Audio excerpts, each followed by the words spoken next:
Yung sobrang nagtrending na 159 pesos ribeye steak sa O-Save, nabili na rin natin sa wakas. Sobrang daming O-Save ko nang pinuntahan sa iba't ibang lugar pero palaging out of stock. Kaya nung may nagsabi sa akin meron daw dito sa branch na to, ayan, kagigising ko lang pero nagpunta ako agad dito. We have a lot of Brazilian ribeye steak dito sa O-Save sa amin. 159 pesos, 200 grams. Ang dami-dami ko ng O-Save na pinuntahan para hanapin to. Tapos nag-quit na ako. Kasi feeling ko never ko na sila maaabutan na in stock. And today, it's my birthday. Tapos, nakakita ko ng ganito. Wishes come true. So, I would say though, since this is 150 pesos, ibilihin mo rin naman. Kasi hindi lahat merong marbling. Yung iba sobrang lean na ganito.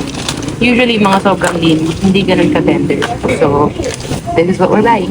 Nasa 6 or 7 pieces yata yung binili ko kasi alam ko after a few minutes masa-sold out agad yan. I cooked this on high heat, 1.5 minutes on each side and then let it rest for 3 minutes. And honestly, for 159 pesos, this is really good for its price. It's not melt in your mouth, but it's not tough or chewy either. Basta tatandaan nyo lang lagi na piliin nyo yung merong good amount of fat and marbling at wag nyo i-overcook. Yung mga nagsasabi naman kasi na sobrang tigas daw nito, baka naman mamaya pinili nyo rin yung walang marbling. So syempre dapat realistic din naman yung expectations natin plus may tamang pagpili at pagluto.